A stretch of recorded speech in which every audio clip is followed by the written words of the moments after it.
right, thank you so much. And then next for us now, we're going to the front pages of today's newspapers to check out the headlines.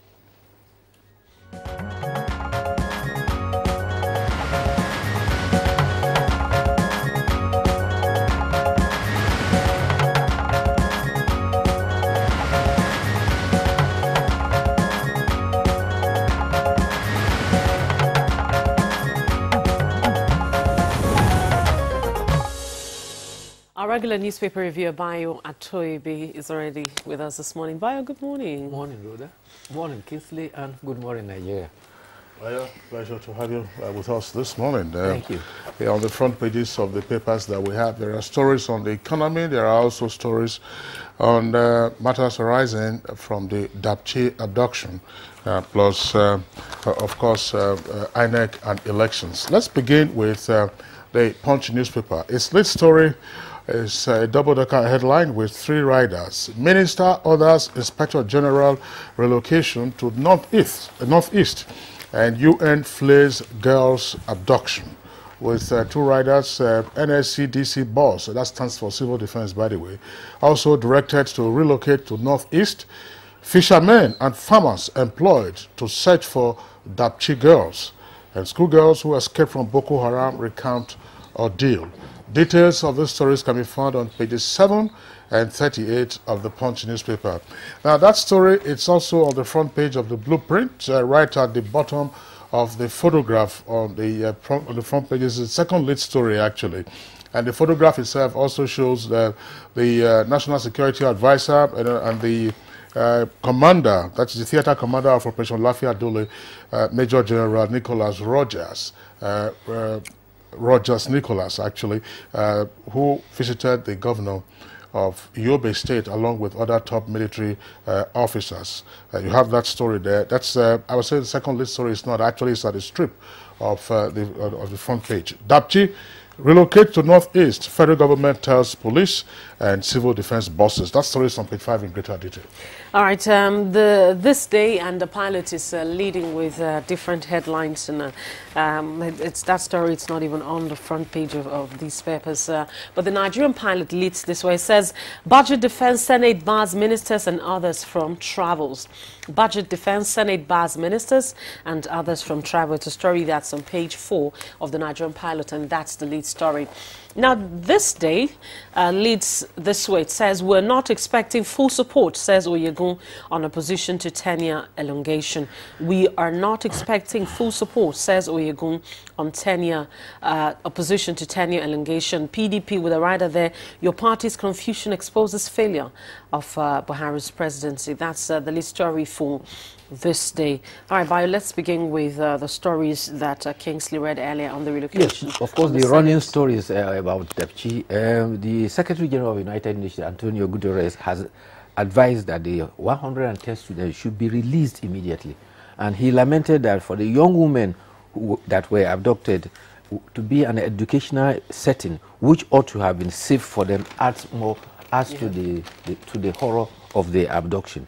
He also enjoined the Nigerian authorities to ensure that those responsible are brought to justice. But like Kingsley read, National Security Advisor 2 has also inaugurated a 12-man committee to look into circumstances surrounding the abduction. The committee has 7 terms of reference. One of which is that one of the terms of reference is that they should also look at suggestions and measures that can lead to the location and immediate rescue of the girls. However, they have 2 weeks to do this. The girls have been gone for 10 days now. Meanwhile, the Minister of Interior, General Abdurrahman Dambazao, has also directed the Inspector General of Police and the Commander General of the National Security and Civil Defense Corps to relocate to the Northeast, specifically to meet and liaise with the Theater Commander Operation Lafia Dole and the governors of Yobe, Borno, and Adamawa to ensure that the deployment of their personnel to all schools in those areas.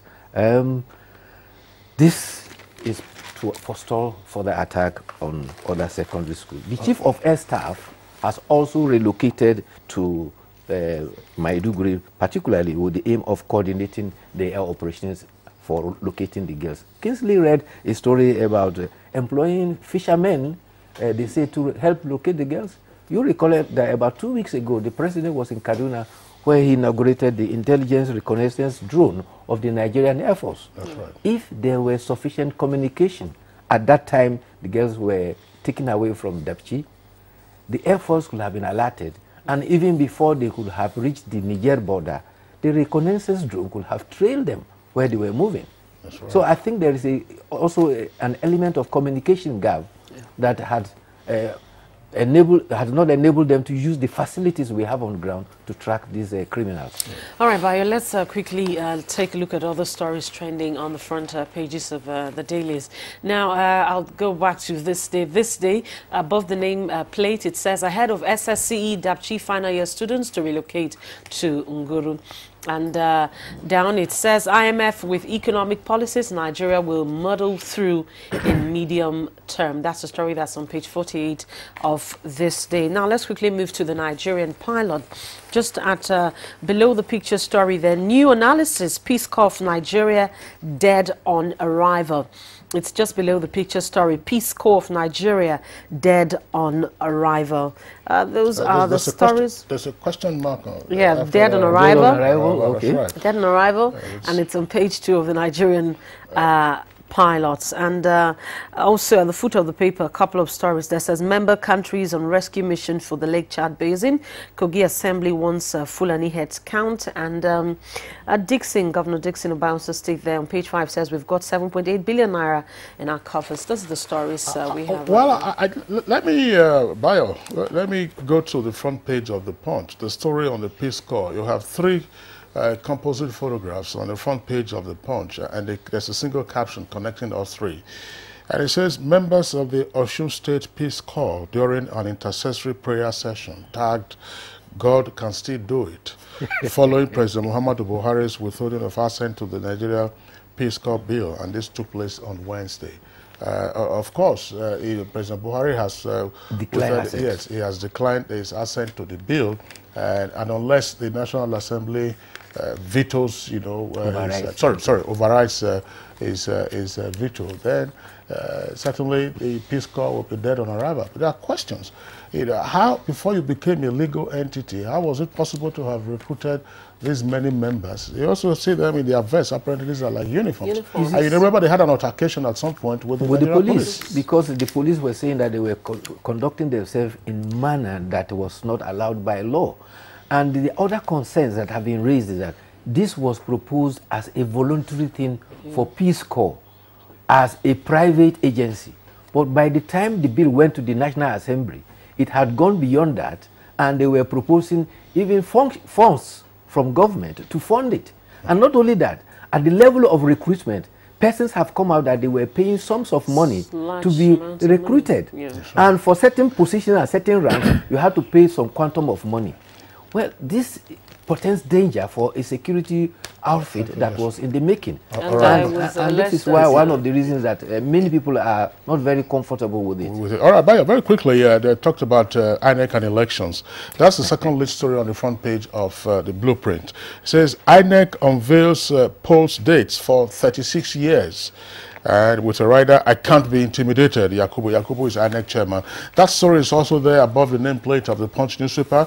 Military won't be involved in 2019 election duties. That's according to INEC. And Commission releases election dates for 36 years. An earpiece beside the nameplate there says Nigerians getting poorer despite recovery from recession. That story is attributed to the IMF. Right, Bayo, very quickly. Yes, quickly, very interesting. What INEC did, they say, is an initiative to ensure certainty about election processes. Yeah. And because of that, they have itemized that from the way they are approaching it, the 3rd Saturday of every February of every election year will be for the national election, that is the presidential and National Assembly election, while the 1st Saturday of March of every election year will be for the state legislature and governor's election. Therefore, if you take it at that, every election year ad infinitum, you could fix election dates by picking up a calendar. So there's nothing new about saying election has been fixed. That's right. By of course, subject, of course, to the enabling law that would underpin whatever INEC has outlined. By Toby, we'll see you tomorrow, which is Friday. Thanks a lot for being around. Thank you. Tomorrow we are another day. All right, it's still Good Morning Nigeria, reaching you on the network service of the Nigerian Television Authority. We'll take a short break, but do not forget, we're going to give you an update on the Dapchi abduction. Then we'll also be talking about the latest ranking of Nigeria by Transparency International, plus revising the first edition of Nigeria's Herbal Pharmacopoeia.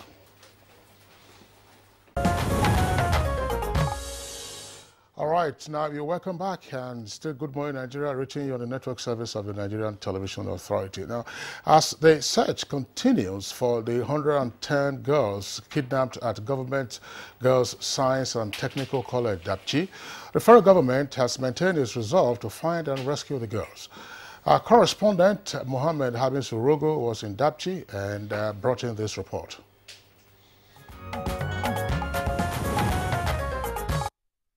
This is Dapchi.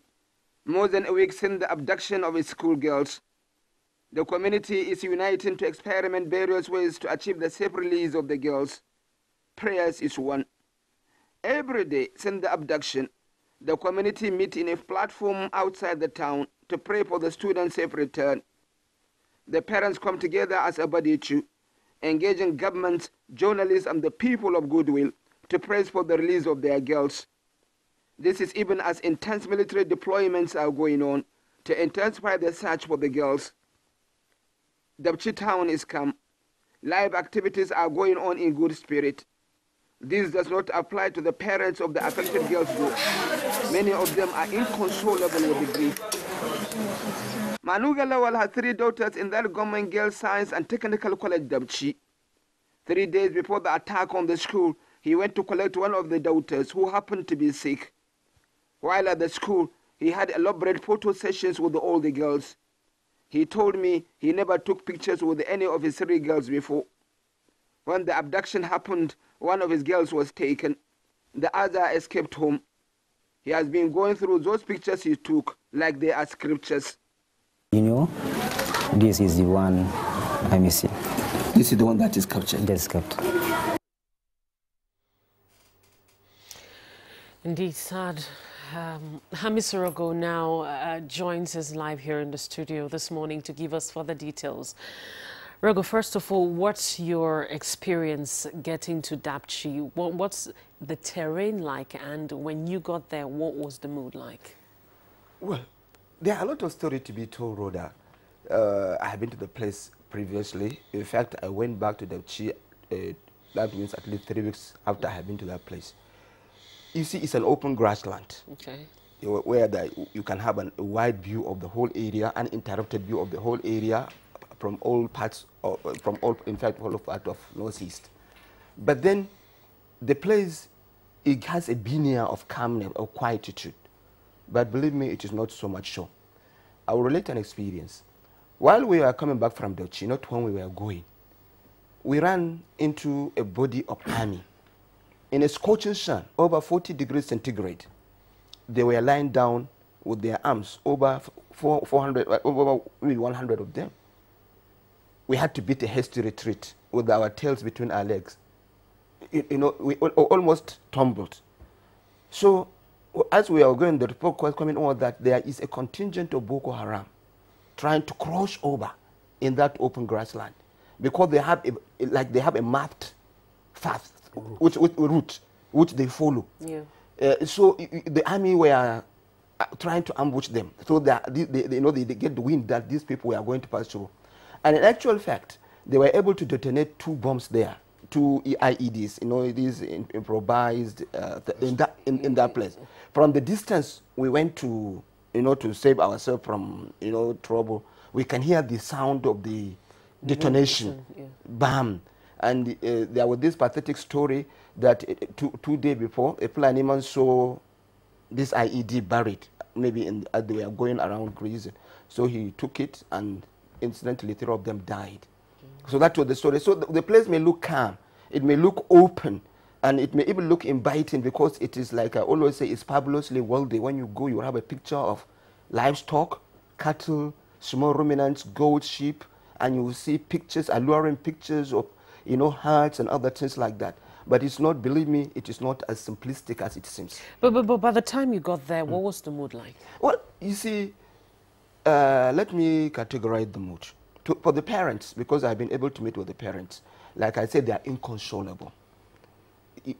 Crime is the picture, the main feature.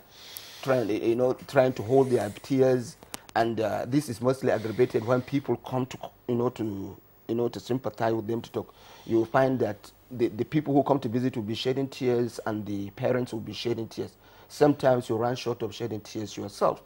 But generally the town, there are activities going on. Okay. I will not say that there is no sympathy in the town, but it's like the town has, has made itself very strong, to continue with its activities. But for the parents, because actually what I found out was that the parents were even uniting, trying to talk themselves in. Because when I talked to one of them, they said that when the thing happened, nobody has talked to them, at least to have an information. And one experience I had that really touched me, my cameraman is here. I was talking to one of the girls who returned. While we were interviewing her, she was crying. The last thing she asked me was, when is my sister coming back? It was a question I cannot answer. That's right. Yeah. All right, well let's, Rogo, take a look again. What is the security situation in the town like? We saw your report just now indicating, a convoy of military vehicles. What do we know about the security in the town now? Do you have the police? There is a police station operational? Obviously, sir, we even took a picture of the police there. But I think if that police, I think I will not. I don't know what they are in the outpost or something. I don't know what they call it. I don't have the Bible expression for that kind of police station. But I have not seen any police person in the town or anywhere. As far as security presence is concerned, we have not seen anybody inside the town. At their division, I don't know whether it's division or something like that. Yes, you can see 1 or 2, 3 of them. But let me tell you one thing.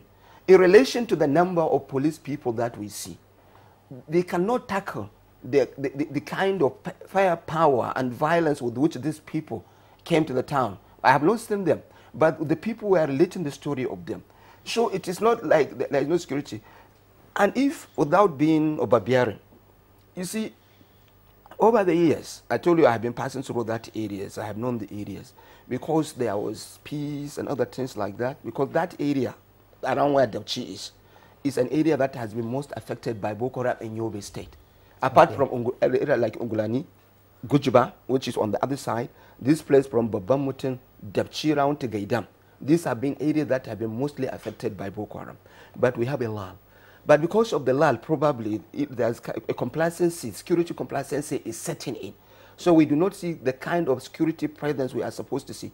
Probably the people must have read that very well and they took advantage of it. How far is Dapchi from Buniyadi, which was attacked some couple of years earlier by Boko Haram, where the kids maybe some students? 150. Buniyadi is on the other axis. You have to cross, you go south around, as if you are going to Borno, you are going to Kamuya, Burutai and other things like that. So it's around 50 kilometers or 60 from Damaturu on the other side.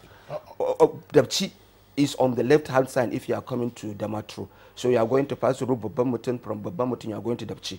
It's 100 kilometers from Damaturu. If you had the opportunity of tuning in or reading local media in Yobe, what is your focus on this story of the abduction? Well, radio or television? Usually, you see what really affected them is I think immediately after that there was a kind of conflict of information about that. Because when the abduction came, there were stories that they have not been abducted. And that really played in with the people, and that was the discussion all along. In fact, I went to visit the Commissioner of Police. He could not speak to me. But what he told me was that now there is a conflict and that information has been centralized. So it has to emanate from the Minister of Information. And I think that fact may have... I understand that. What I'm saying is, if I were to tune into a local radio station in Yobe today, what would be the dominant story? Or what are the dominant stories?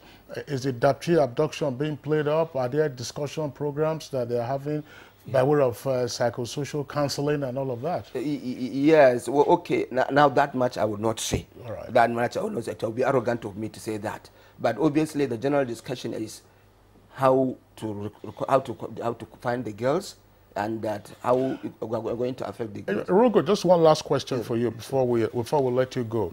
We read this morning in reviewing our newspaper, reviewing some of the newspapers that we had on the program, that fishermen and farmers have probably also been deployed in search of the girls. Why would you be looking for fishermen? Is it a riverine area, for instance? Yes, obviously. You see that area, they have oases. They have oases and they have river Yobi, which is free-flowing and is only around the river.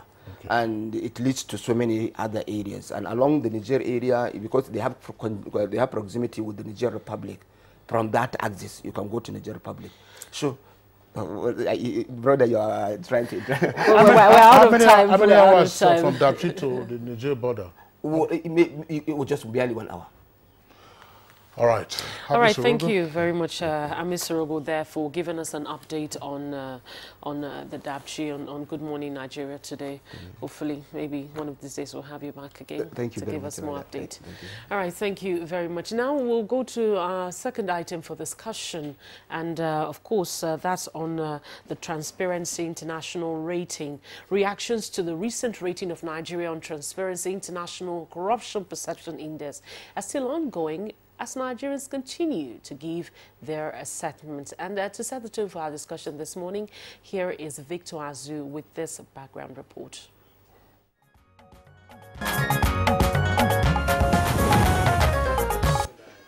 Thank you very much, Victor Azu, for that background report. Now we have 3 guests with us right here in the studios to discuss this subject matter further with us. We have first, of course, a familiar face on Good Morning Nigeria, a professor of criminology, Etanibi Alemika is of the University of Jos and is also a member of the Presidential Advisory Committee on Anti-Corruption. Professor Alemika, a pleasure to have you with us on Good Morning Nigeria today. Thank you. Good morning. All right. And then also here with us is the spokesperson of the Economic and Financial Crimes Commission, that's EFCC, Mr. Wilson Owujare. Mr. Owujare, delighted to have you in our studios. All right. And the third guest with us is Mr. Austin Erame. He's of the Civil Society Legislative Action. He's a program officer of that civil society organization. Mr. Austin Erame, pleasure to welcome you to Good Morning Nigeria. Thanks for having me. All right. Rhoda? All right, let's begin this discussion with Mr. Austin Erame. Could you give us an highlight of this report and what were the index that were used at reaching this rating? Okay, thank you very much. In terms of the methodology that has gone into the CPI, that's the Corruption Perception Index, we have, for Nigeria, 9 sources that actually provide data that is being analyzed. So it's a composite index that is being used in that these data sources are collected and lumped together in some form of systematic analysis to come up with the ratings, the score, and the ranking. And one thing that is important to note is that for 2017, the CPI was actually conducted and assessed 180 countries. So it's not as if there was a particular targeting of Nigeria to come up with the low rating that we see at the moment. And beyond that, in terms of the methodology still, there's the kind of analysis that increasingly has become, the analysis has been done in such a way to ensure that the error margin is close to 0, in that it's been over time proven that it's a very, very systematic kind of analysis. Yeah, you talked about the sources of data for the report, 9. Now, what is it that the reporters were looking for? Well, can we tick off some of those things, or even all 9 of them? Okay, in terms of what they were looking at, we look at the entire grant corruption facets. So beyond just the issue of bribery and corruption, I think some other indicators that were being looked at in terms of analysis were perceptions as regards the level of nepotism, the perceptions that regards the issue of favoritism, perceptions that also touched on the issue of bribery and corruption, political corruption, government's willingness and commitment to addressing corruption as a whole. And we're talking about holistic approaches now. I think these were some of the things that were looked at in terms of coming up with the CPI for 2017. All right, Mr. Austin Rame, thank you very much. We'll come back to you in the course of the conversation. Let's bring in now Professor Echanibi Olemika. Professor Olemika, let's have your thoughts on this report. What does it mean if we say that we've dropped 12 places from where we were in 2016 now to where we are now in the report for 2017? What is it? What is at issue here? I think my worry is that we take these statistics too seriously on both sides. When it is positive, we roll out the drum.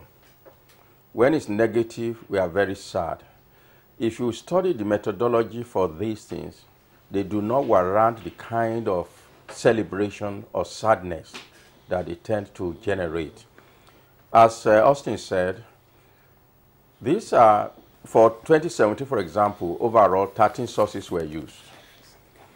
Different countries, different sources were used for different countries. It is not as if 180 countries were put in a room and were given the same exam questions and they answered it and you rated them.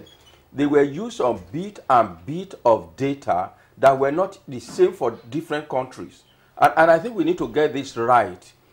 They're not the same information for different countries. So different sources are used for different countries, but then you try to tease out some aggregates from these different sources. Therefore, it is not the same exam set for different countries on the basis of which they are ranked. It then means that countries do better when they have data sources. And they do worse if they don't have data sources. And then, of course, let's see what is being ranked. You know, when we say corruption in Nigeria, what comes to our mind is bribery. A lot of the questions have to do with institutional strength. Whether you have independent judiciary, whether you have, government that is responsive in certain ways. They are not just issue of bribery and corruption. And I think that's another second thing that is to be noted. It measures certain capacity of institution to affirm. For example, if you take the World Justice Forum, it is about rule of law, the level of rule of law, and the institutional capacity to maintain rule of law. So I'm worried that we are worried unnecessarily. They are very good as indicator as what you are doing. Take, for example, all countries, all the 180 countries actually dropped this year. New Zealand, which is the first, scored 89, which is the highest. Last year, his score was 90. The previous year was 90. The previous year was 91. They're doing very well on those issues. So that's the first thing I want us to set the parameter. Again, let's see the data. It is not real-time data.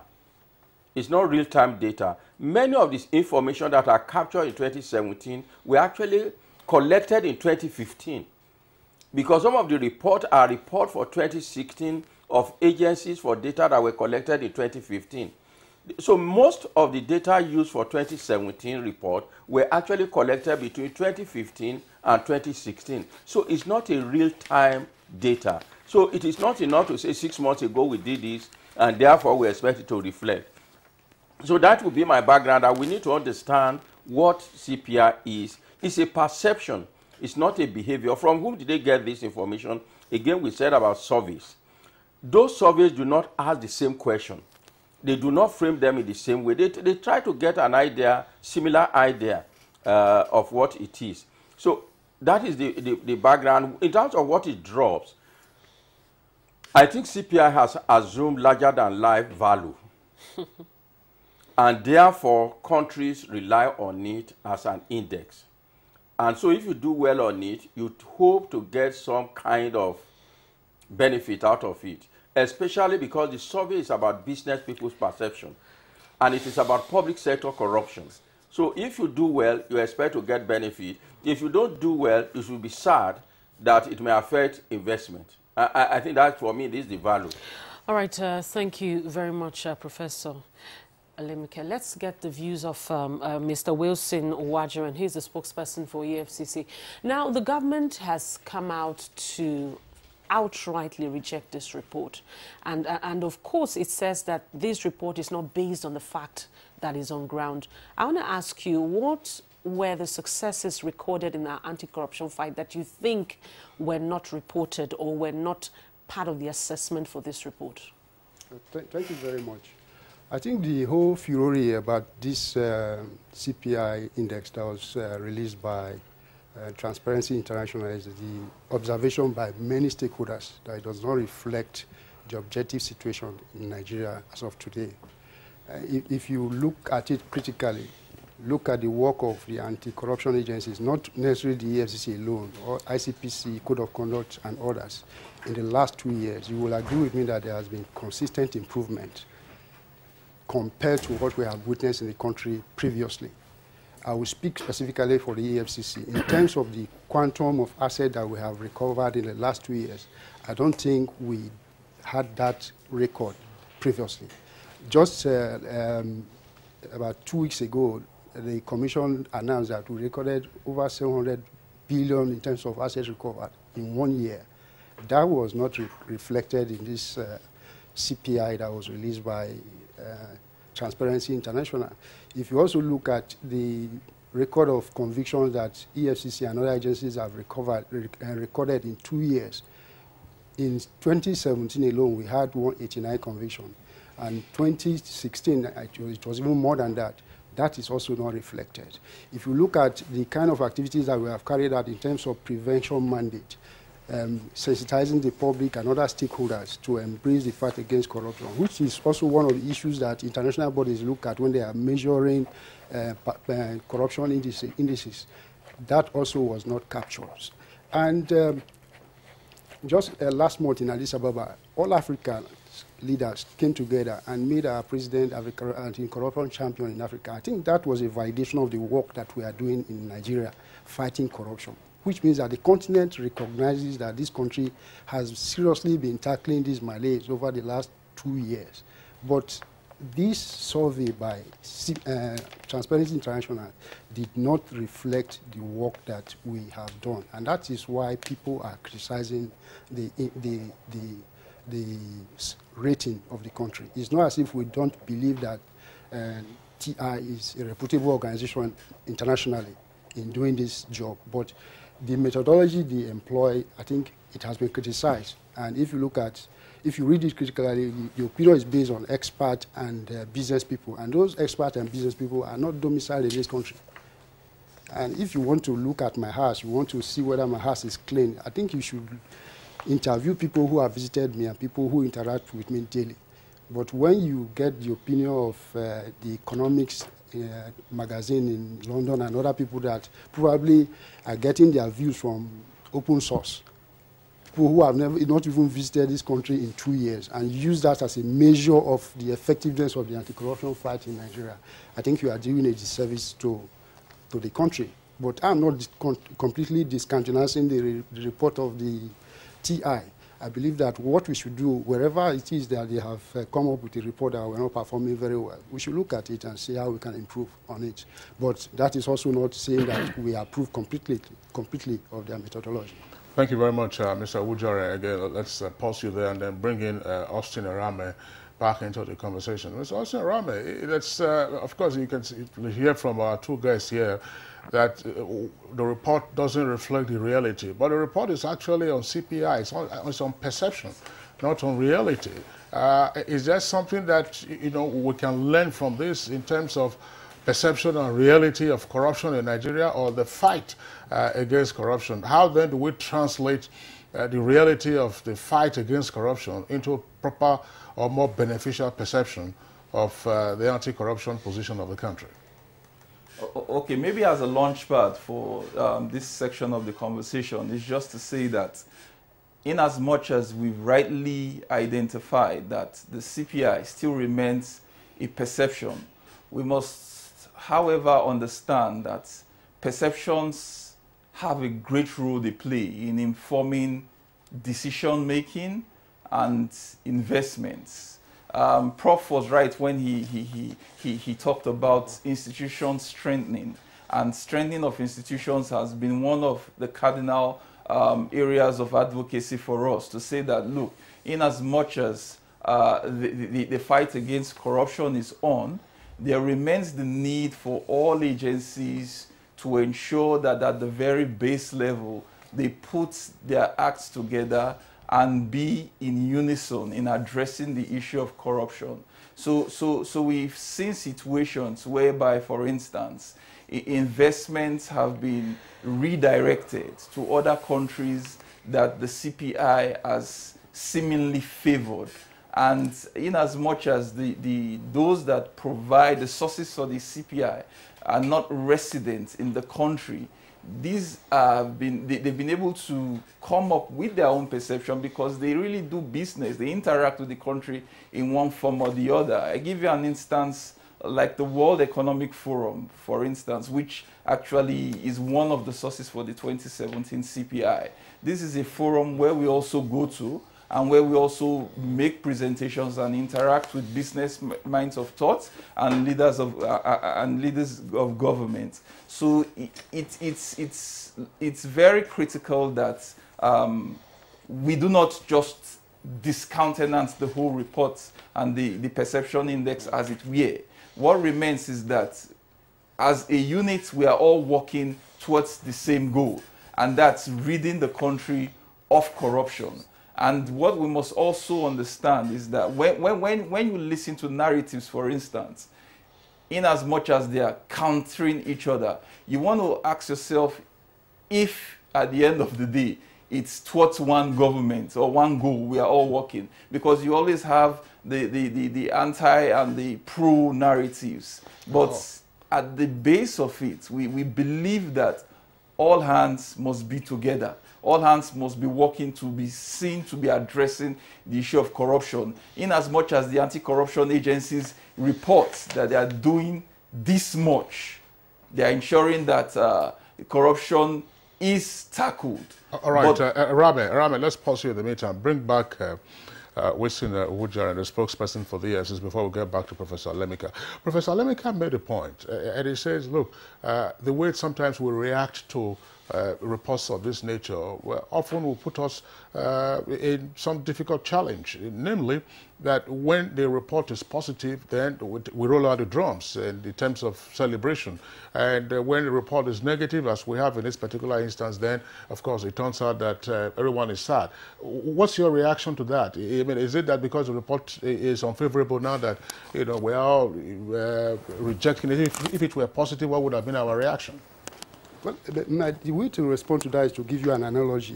If a student takes an exam and you perform from your own personal point of view, you think you perform very well in that examination, and the result comes out and you appear to have failed, I think you have the right to say, Mr. Lecturer, can you remark this paper for me, because I think I've performed very well, but the outcome of the exam doesn't tally with my expectation. I think that is essentially what is happening now, because people believe that under this administration, a lot of things have been done in terms of fighting corruption, but this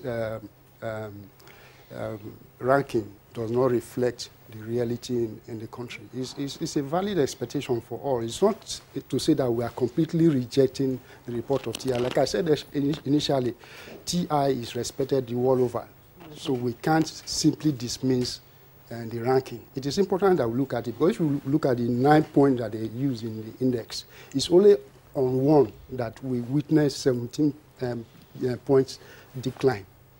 And that is on the Economist Intelligence Unit Country Risk Assessment. What does that mean?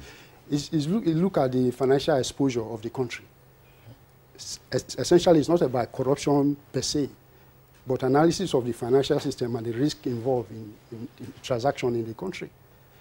So the fact that we are criticizing it does not mean that we reject the report in entirety. It simply means that we are calling attention to the methodology employed to ensure that this organization can review that methodology and ensure that it's acceptable to everybody wherever you are in the world. All right, Mr. Wilson Ewujarin, thank you very much. Let's bring in Professor Alemike. Just now, Kingsley was speaking with Mr. Arame on the issue of perception. What are some of these issues or that we have that is actually pushing this perception that corruption is not abating in Nigeria? Let me give a medical analogy. Each time we say things like cancer is increasing in Nigeria, there's then a caveat. Are people more conscious of the need to screen for cancer, or is it the incidence of cancer really increasing? I think there is an analogy with this. Given all the publicity, all the effort to rein in corruption, all the corrupt practices that have been unveiled in the last 3 years, corruption is discourse is all over the place. Sure. Wouldn't that also affect people's perception about how corrupt this country? It has nothing to do with whether government is fighting it or not. But in the cloud, if we have a thermometer for measuring, conversation about corruption, definitely that will be very high.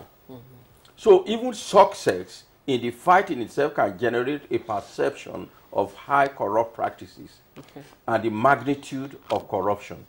And I think this is what we need to know about perception, that it is a question about what stories are being told and the perception, the level of stories. Then I give you a very practical example. I've been involved in many of these international surveys. I'm a member, used to be a member of Afrobarometer, which currently conducts survey in 36 African countries. In fact, CPI in the previous year used Afrobarometer data, used to use Afrobarometer data. The issue in that perception, when you use those kind of data, is also, are people reacting in the same way, in a sensory manner, cognitively? Are they really responding to the same fact? So that's the perception. But let me give, again, where we need to be very careful about the perception. And I give you one important one, and I wish the Minister of Aviation is listening. You come into our airport. It's only in Nigeria that I see, as you enter the restroom, there is a lady there holding onto the tissue paper. And you have to literally beg him or her to issue you a tissue paper. If anybody had been to any other country, the first thing he sees, he said, why is this person holding on? He wants a financial transaction between me and her. It is only in Nigeria that every almost official at the airport is asking, Oga, what do you bring for us? So when we're also talking about foreigners, we must also clean up certain areas of contact. Airport needs to be cleaned up if you want to do something about this perception, because that's where the entry port for the foreigners. There is too much begging going on at the airport. And I think that probably will be one of the areas people get their perception of what things. They already have some background. Now, concretely, when we do a national crime survey about corruption in Nigeria, for example, you ask an average Nigeria, the totality, what proportion of the police do you think are corrupt? You get something like 80%. Then you ask them, in the last 2 years, has any police officer asked you for a bribe? It drops to 20-something. And at that point, of course, many other agencies are around that 20-something together with the police. But the perception is that police are overwhelmingly more corrupt than other agencies. But when you ask them specifically, do you offer? You find the police is almost close to every other organization. These are the problem with measuring perception and the relation between perception and finally, let me say, I'm repeating this. The data in 2017 is not likely to have included any information in the last 12 months about what is happening in Nigeria. It's very unlikely. They are likely to be 18 months, 24 months, 36 months back. Those are the information you are getting in 2017. Well, Professor Alabika, well, still with you. I mean, you've raised a number of points. Perception management is a skilled area now. We used to be part of public relations, perception management. Have we tended, to overemphasize, the issue of corruption and the fight against it, such that now, rather than creating a positive image for us, perhaps it's now, where we are having a boomerang effect of saying, look, virtually everywhere you go, this country is corrupt. Yeah, I think we've done a lot of that. I mentioned institutional setting. If I were an expert on a country and you ask me, for 3 years, we can't get the chief executive of your mainline anti-corruption agency confirmed because of the conflict between executive and legislature, obviously it's not a good score for us. And there are many examples like that you can give why some of these are problematic for us. So we're actually not managing it because we are politicizing a major cancerous dimension of our life. Oh, it is these people from this party that are being prosecuted. It is these people that are being prosecuted. It is these people from this ethnic group. It is these people from religious group. So we don't have a national consensus that corruption is something we are tackling together, irrespective of our divisions. And I think that's one of the areas we're poorly managing it. Okay, Professor, let me cut. Thanks. Austin Erame, back to you. Where did we fare well, if you like, in the latest transparency ranking? If it is only in one, as Wilson Uwujare has said, that we dropped, and of course the drop was pretty significant. In what other areas did we do well and therefore can reinforce those successes? I think beyond the Economist Intelligence Unit reports, holistically, when you look at broadly the nine sources, is to, like, rightly identify the issue of recovery of assets. That despite the fact that there's been increased recoveries made over the last 12 months, which it's been argued the CPI didn't take into cognizance of, the point still remains that the issue of asset recovery may not on its own single out to be the whole entire anti-corruption antidote. So beyond the recoveries, we're also beaming the focus light on management of these assets. So in terms of the whole perception of getting people to be more aware of what government is doing, in terms of ensuring that citizens are on board, I think that also filtered out to be one of the highlights of where we can say, okay, government is doing considerably enough good. But over and beyond that is the issue of that perception of how government has been able to work in a holistic fashion, in a unified pattern. Because when again you look at the perception, the CPI itself did not single out the executive, for instance, or single out the judiciary or the legislative arm of government. We look at the country in totality, the government as a whole, to say how has government been able to, as a unit, ensure that the issue of corruption is being addressed.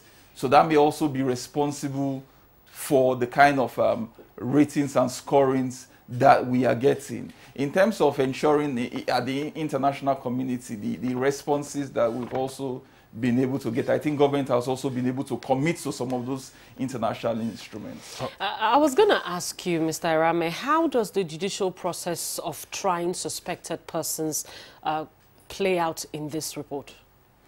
Okay, very clearly, one of the points that we've seen is the inability or unwillingness of the judiciary to bring to book high-profile corruption cases. For instance, you have the EFCC reeling out the data on their convictions they've been able to come up with. But in terms of the judiciary stance, how many of these convictions how many of these individuals do we have serving time at the moment? How willing and supportive has the judiciary been in the entire anti-corruption fight? I make a reflection to the National Bureau of Statistics reports that was released in 2017 in conjunction with the United Nations Office on Drugs and Crime, where the judiciary and with the police were singled out as agencies that may not have been faring too well in terms of corruption. So where you have those kind of reports also coming out from our national agencies, I think it clearly speaks to the fact that everybody seems not to be on board in the anti-corruption fight. So the judiciary itself needs to buy into the anti-corruption fight and must be seen to ensure that they are bringing to conclusive ends such high-profile cases that are exactly targeting persons, politically exposed persons. Well, is it the judiciary that should do this on its own, or is the judicial process that you are referring to? Let's get that clear. Yeah, it's the judicial process that we are referring to. Right. When we talk about the judicial process, beyond the judicial process, we're also looking at the national anti-corruption strategy, which the government has. And we said that, look, this strategy encompasses all sectoral inputs. So there must be that unified motion to be seen to that, to see that this strategy is duly implemented. It must be brought to the forefront of everybody's buying. It's not just the executive arm that will prosecute this war on corruption. The judicial process must be revamped in such a way that it's inputs into the institutional strengthening that we are referring to. All right, Austin Arame, thank you very much. There are tweets that have come in from our viewers. We are going to take those tweets right now and then return to our guest. Sunday Michael Amakojo is very first. Despite the report of Transparency International that has dragged Nigeria as it were to the mud, animals such as snakes, monkeys, and others yet to be named are reported to be looting our money still. I'm so heartbroken. And Law Alpha C tweet, it says the transparent and straightforward personality of our president is enough to tell the world that Nigeria is fully against corruption. If Nigeria fails to rescue these girls, shame on all of us. Habila Akwara Zakshi tweets, performance can't be hidden. If the fight against corruption is yielding the desired result, we wouldn't have needed appraisal from Transparency International. Festus Akimboyewa tweets, it says Transparency International measured perception, which is subjective. The reality is with the TSA and BVN. It's a tough time in Nigeria's civil service and the banks because government money that passed through corrupt civil servants and personnel account has dried up for good. We have this tweet from the Twitter handle that's saying Steve Bond 007. Of course, why wouldn't we sleep when monkeys and snakes are also looting? And Dele Jackson Solomon Twitter says, again, government at all levels should use this TI's report to learn lessons from other countries of the world that activists and the media are vital to combating corruption and not to silence or discourage them. As such, we call on the federal government to use their resources to curb corruption in Nigeria. Transparency International should know that the impunity with which Nigerian monies are feted in the past has reduced. Change to progress tweets. Transparency International report is about corruption perception and not any serious reality. In that, until some high-profile persons under prosecution are in jail, perception won't change quickly. EFCC and other agencies need to work together to get people in jail for the perception to change. And this one is from Victor Ihosua. He says, I think this government has done well in fighting corruption. The blocking of revenue leakages and recovery of looted money and persecution are examples. However, we should not react negatively to this report, but study it and use it to do better. Emmanuel George, Nigeria's corruption ranking can be elevated if our institutions are strengthened to avoid injustice, inequality, nepotism, and proper accountability is in place in all ramifications. Chris Simon tweets, the reports from TI really shocked me as far as corruption perception index is concerned.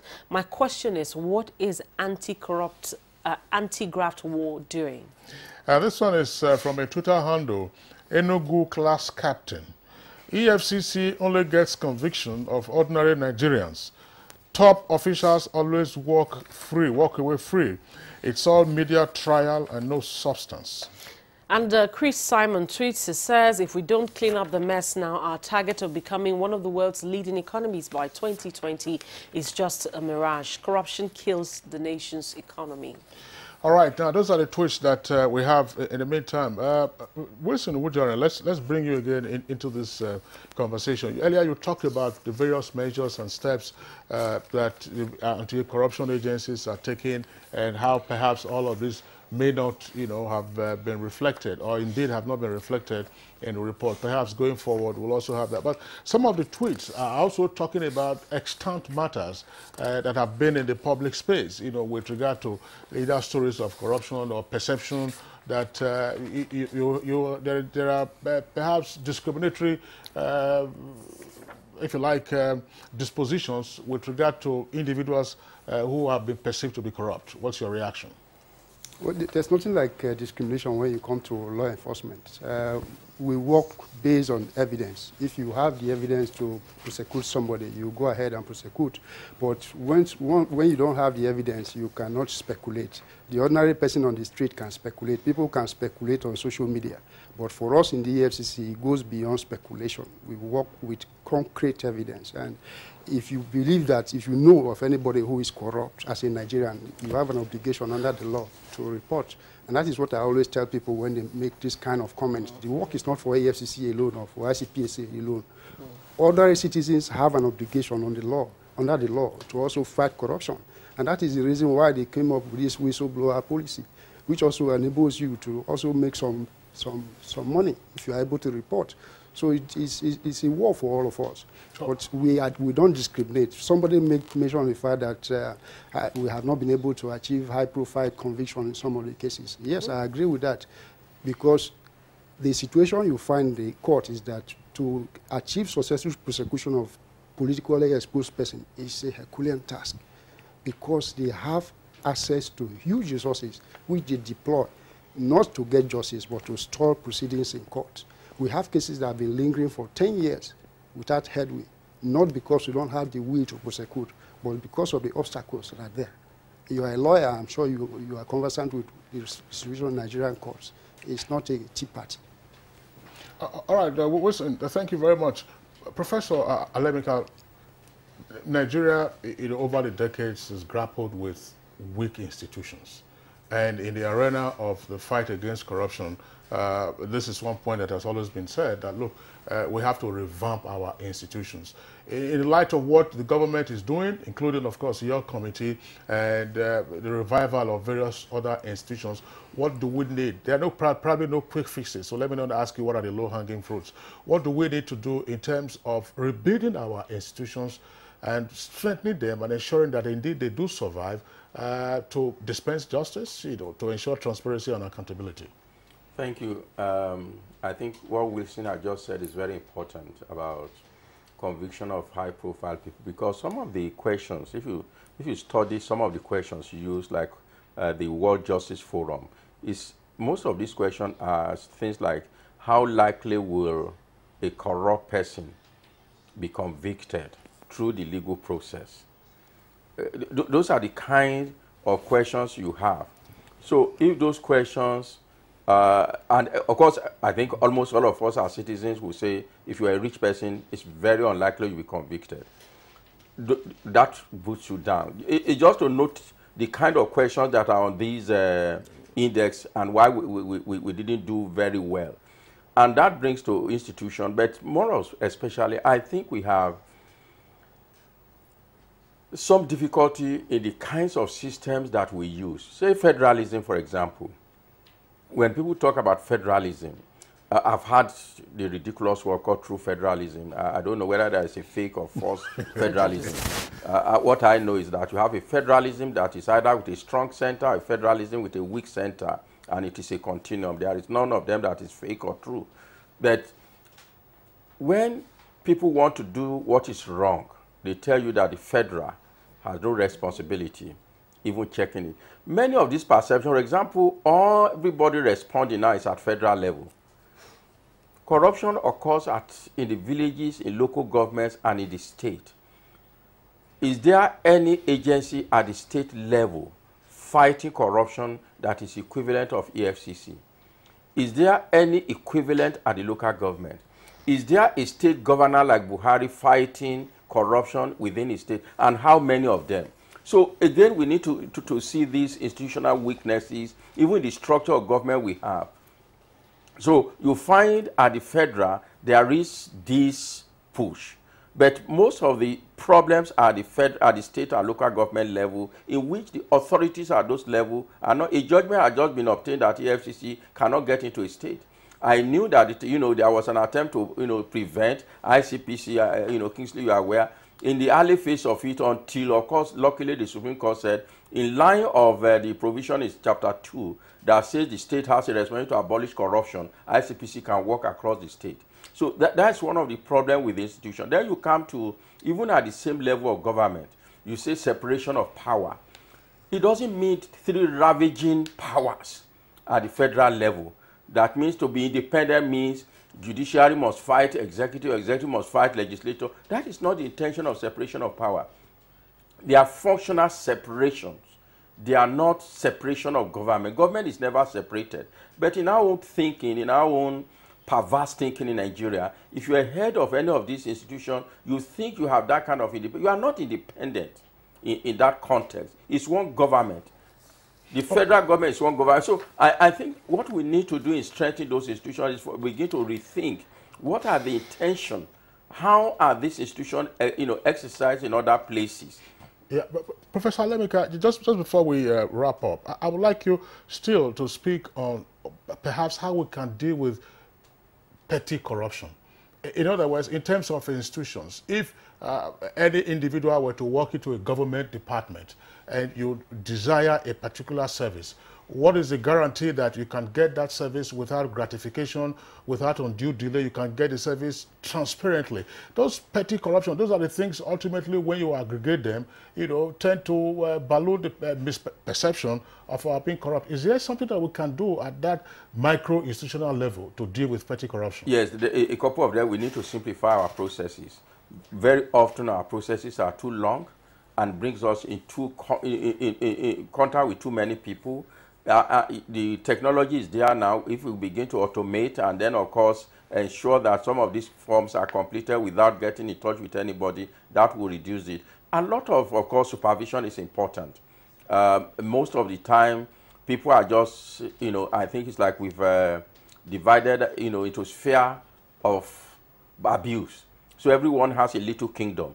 And once they get there, to get out of their kingdom, you have to, pay respect to them in different ways. So I think simplifying process is important, and then supervision is important. What I mean by supervision is oversight in the fact that people are accountable for what they do. That means a lot of record keeping. All right, is also required. All right, thank you very much, Professor Lemika. Mr. Erame, please, let's get your closing thoughts in 30 seconds. So what can be done on the question Kisling just raised? Petty corruption, how do we deal with that? Okay, in terms of strengthening corruption, I think, first of all, everybody must be on board in understanding what corruption does to us as a people. We must begin to sell the idea that the corrupt-free Nigeria works for the betterment of every individual at the end of the day. And on the flip side, government must be seen to be bringing those that have been abusing the system, abusing processes, and corrupt leaders to book, in that we must begin to see these people in jail. All right. Thank you very much, Mr. Erame. Let's get the closing thoughts of Winston Ewujaran. Well, I agree with Prof that we need to simplify our processes, because what gives incentive for people to be corrupt is when things are a little bit difficult. I'll just give an example. If to get a driver's license, for instance, it takes a long period, and people want to cut corner, and it creates opportunity for those who have mischievous mind to make money. Apart from that, we also need to sensitize our people, educate them, to let them know that you can actually do things the right way and get the right result. All right, thank you very, very much. That's Mr. Wilson Ewujaran. He's the spokesperson of the EFCC. Thank you very much for coming on Good Morning Nigeria. It's my pleasure. And also want to thank Mr. Austin Erame. He is of the Civil Society Legislative Action, CILAC.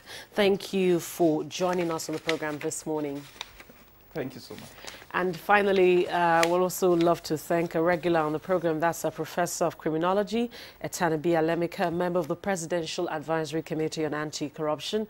Thank you for your thoughts and time this morning. Thanks so much. All right, so it's still Good Morning Nigeria, live on the network service of the NTA. We take a short break now. When we return, we shall be talking about herbal medicine.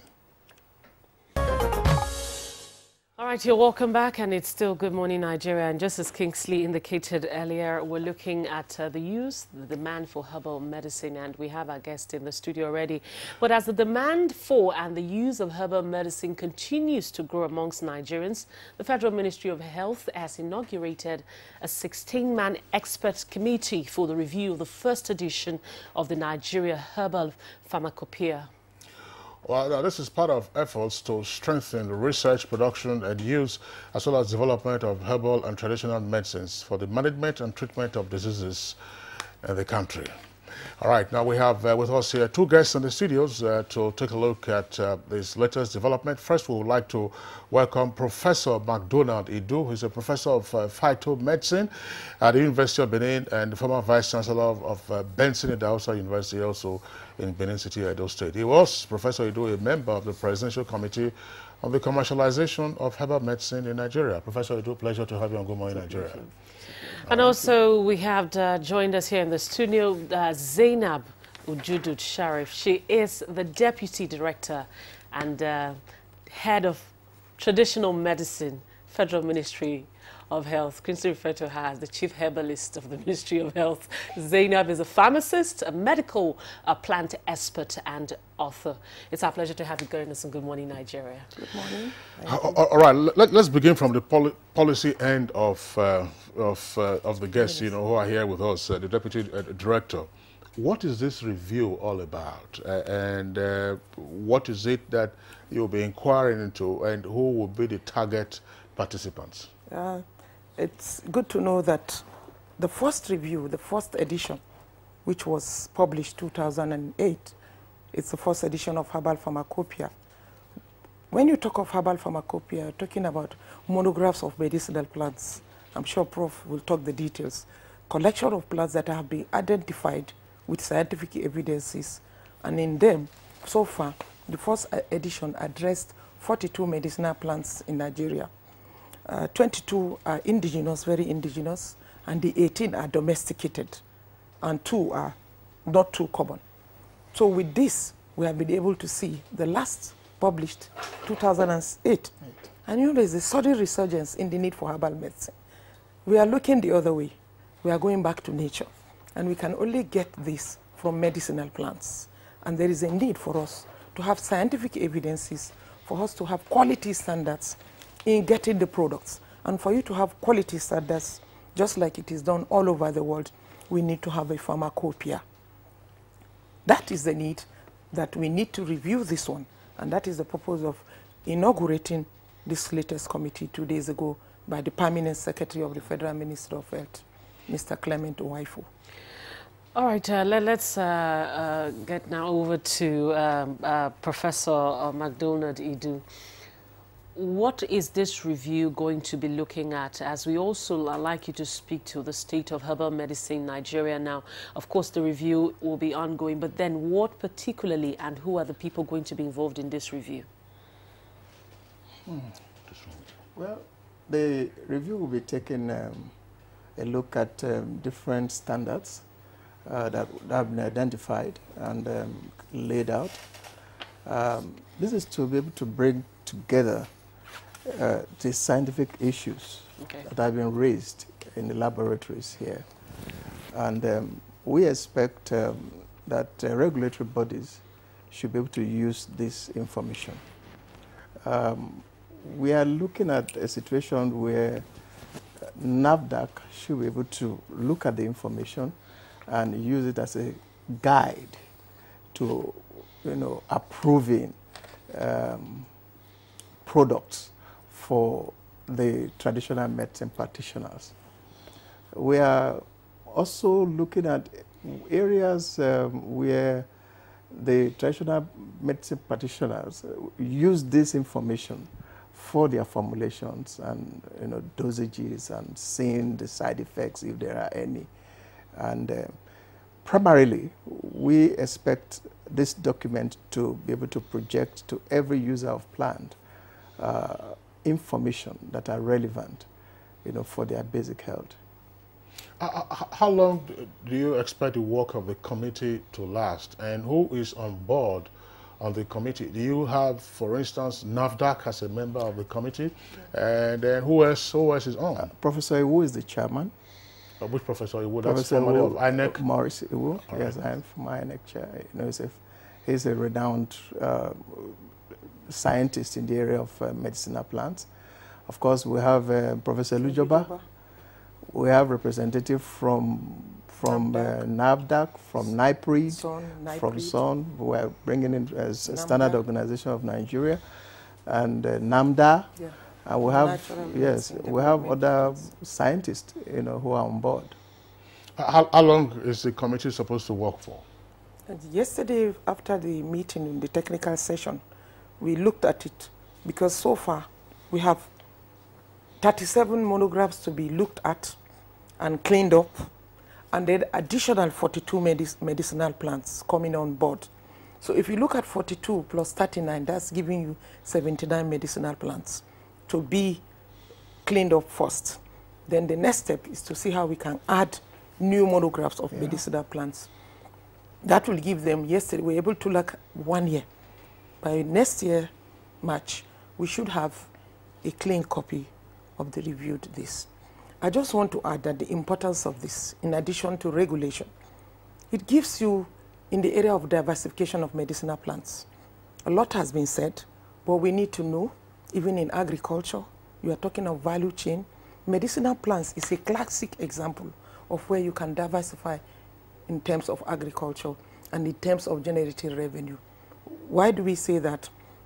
We'll be able to go into natural products processing for health benefits, for nutritional benefits, for body cares, just like it is done in other countries. India, for example, they have over 10 volumes of herbal pharmacopoeia, which they use, and they have 2,000 common medicinal plants they use for production of herbal products and medicine, which they call in Ayurvedic medicine. For us, Nigeria, it will stimulate cultivation. If you know, the story of Moringa today started that way. Initially, Moringa was at the local level, but now everybody grows Moringa because we believe in the medicinal value and the value addition and the economic benefits. Some of the plants were identified in the pharmacopoeia will follow the same trend. You see people will be growing a lot of ginger for exports, a lot of hibiscus, sabderifa, and the greatest of all for us as scientists is the value addition. We are going to have medicines. No drug has been discovered in Africa, and we as scientists in Africa, this is an opportunity for us to use our indigenous medicinal plants, which are over 8,000 species. You talked about medicinal plants, specimen and so on. Let's narrow it down so that our viewers can have a sense of what's going on. Hibiscus, that's the one they use for zobo. Zobo, hibiscus, and then moringa is all over that. Yes, all over. But tell us something. What are the commonest ones? You said about 22. Does it include dogoyaro? And then are some of those bark of trees that you find the women are walking around that they use for baraga and so on and so forth? Aphrodisia, tell us something. Yes, there are a lot of information already. I think we are even behind time right now. Ghana, for instance, they are on their third and going to the fourth edition. We are just struggling, moving from 1 to 2. And I think this is a very strong thing we should look at as a nation, ability to generate and gather data that are relevant. A lot of scientists are working, but their reports are just hanging there. We have postgraduate students, PhD, masters, even BSc, that are quality work. But their results are just hanging in the libraries and, in the shelves of professors. But this is where we are coming in now. If we're able to get all this pulled together, we'll be able to get this country somewhere, and so soon. In my own laboratory, for instance, we have a catalog of over 600 useful plants, and we are working on them seriously, and we are piling them up into monographs and books and all that stuff. And I really feel that these little things, like he mentioned, common plants, dogoyaro, you know, simple thing, zobo. They are very useful. But we need to get this thing down to the people that understands them and stop the fighting, the war. Why are we using this? What's the dosage? What's the side effect? What's the side effect? You know, these are things that have been used over many years, and people have lived by it. Like somebody said a few days back, he said, nobody will say that you have not taken something that is medicinal in your lifetime, that, you know, that is product of plant. Your normal tomatoes, you use tomatoes to cook. It's medicinal, highly medicinal.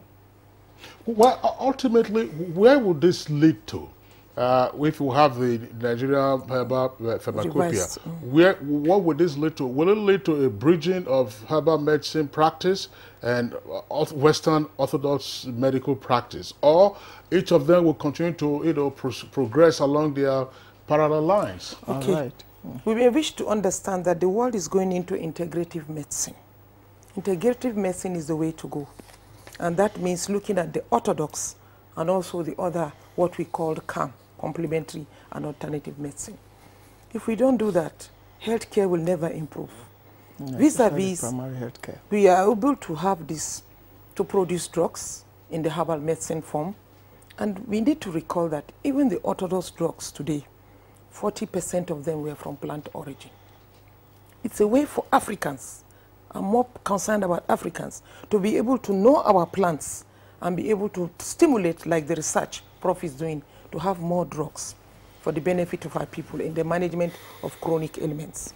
If you look at now, in the Indian context, chronic diseases, they now manage chronic diseases through the Ayurveda system.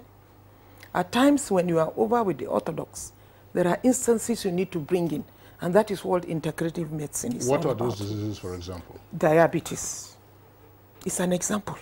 Hypertension. They have hypertension. It's an example. I need to tell you that. There are some plants. There are some like plants some elderly persons are taking, and they say that the blood sugar level has come down. The BP is no longer there. A plant here. The woman used to shake like this, but now she's stable. One of the lists, we have Momodica caranta. It's a diabetic plant called balsam pear. Called what? Balsam pear, bitter gourd, garahuni in Hausa. The Hausas will tell you they use it in making soup. They use it in making porridge. For goodness sake, that is food. And that is where we say food be medicine, and medicine be food. That is a plant that have been researched on. You have them as drugs, and diabetic take them. They take them in capsule form. So even Nigeria can develop its own. We have it in Jos, abundantly grown in Jos. We have plants like turmeric. You now see turmeric. A lot of people use turmeric. And ginger. Turmeric. If you want to peel, Rhoda, if you want to peel turmeric, you have to wear some hand gloves. Otherwise, because you know, of the color. That is the antioxidant effect. The efficacy of turmeric. That's the key. That's the key. Garlic, alum sativa. Yeah, but you find that also in shops, in powder form. I mean, of course, these ones have been imported. Of course. We don't know the potency we of don't have to import such and talking about potency or efficacy, how much do Nigerians have access to herbal medicine? And then there is the conflict between herbal medicine and orthodox medicine in terms of efficacy and in terms of acceptability. There should be no conflict. There's no conflict. Okay. Acceptability. When you were young, think back.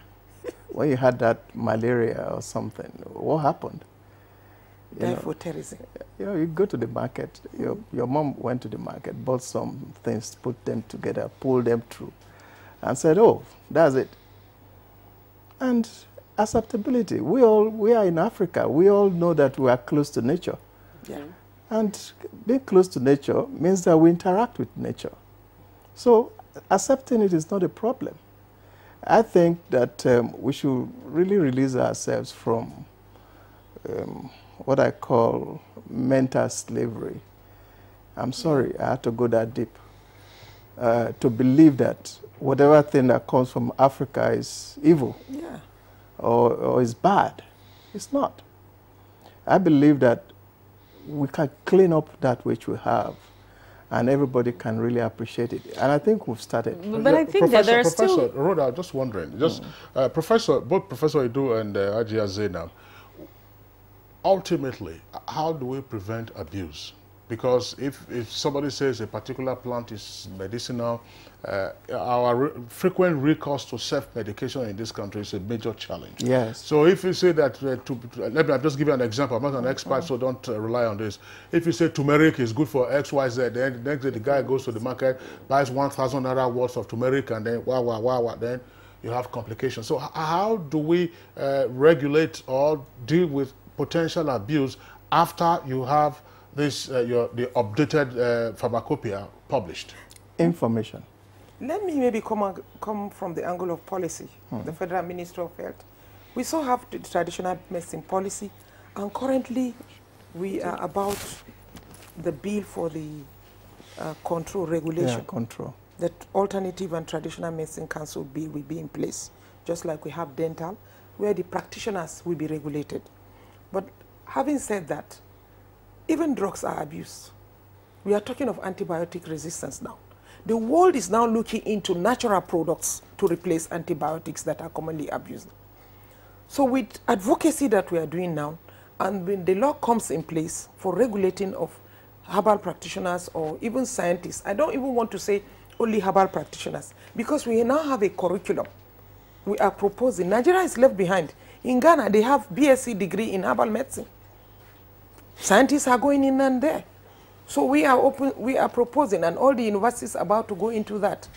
So with that, we hope things will be better. How do we delink herbal medicine from the scientific methods that you are using now to develop pharmacopoeia from the well-known instance of jazz, so-called black magic? Every time you mention herbal medicine, it's like, how do you delink that, Professor Idu? Well, I'm sorry. I think maybe as you just said this, I'm sorry. So some people might just be offended, but let's see how it comes out. During one of my field surveys, and I talked with a practitioner. He had this shrine, with all the fire, and all that stuff. And it was on record. I told him I'm putting it on record. He said, go ahead, And then we went into the bush and we got some plants for me and all that. So I asked him, I said, well, then why are you having all this stuff all around you? And he said something that was really funny. He said, if it's not difficult, the African man will not believe. Yeah.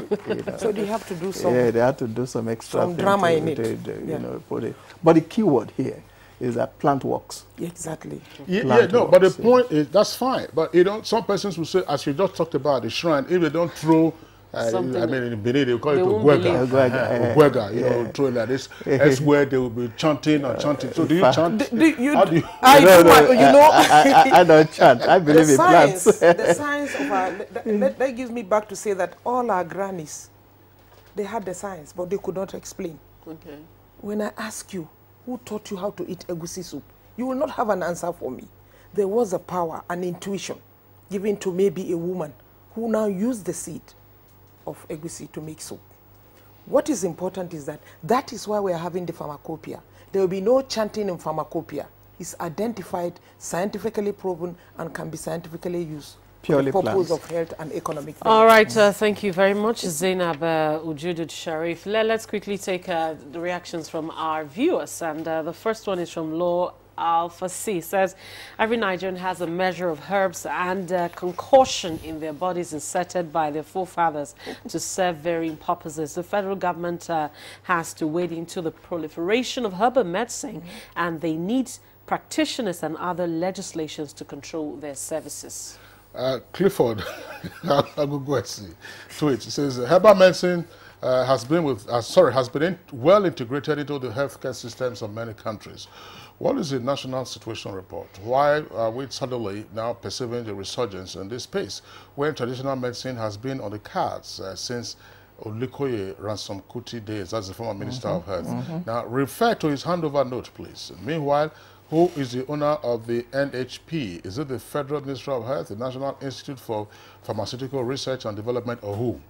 And Emmanuel George tweets says Pharmacopoeia is the ideal venture if it will not be business as usual, but with the caliber of people and institutions involved, it will be, of course, reorganized and highly recommended targets. Kay and David tweets, the health sector needs to be overhauled. In Nigeria, anybody can become a medicine producer and seller without anyone saying anything.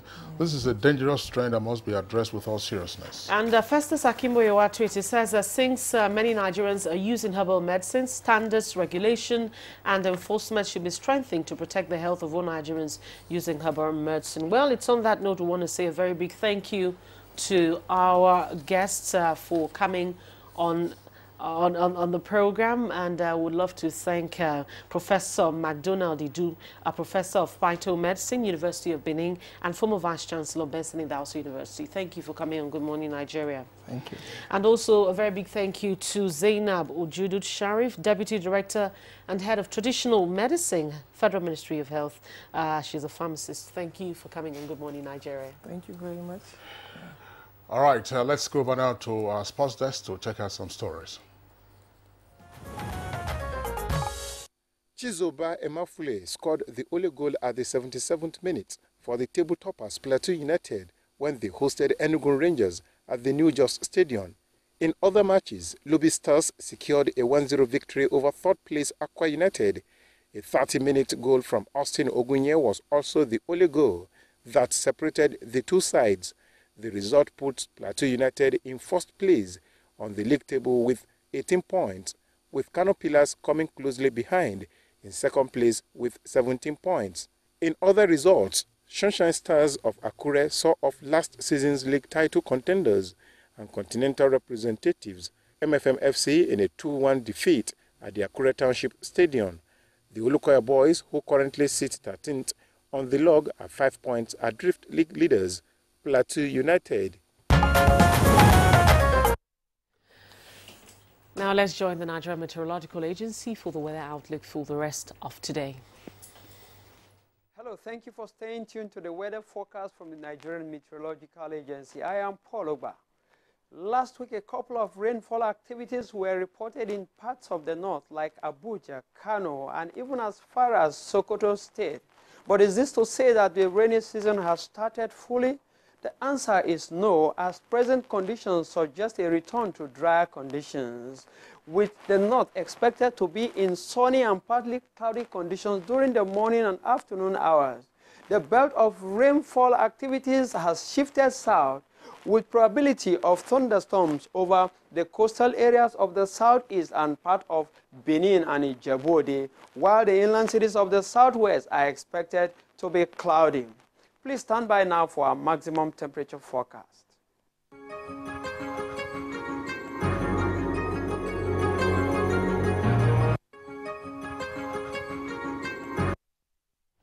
And that does it on Good Morning Nigeria today. Thank you so much for joining us. We'll hope to see you tomorrow morning for another edition. We'll be back at 7 a.m. I'm Rhoda Anona. I also join Rhoda in appreciating you being with us on the program today. See you tomorrow. Before then, enjoy the rest of your day. I'm Kingsley Osadolo.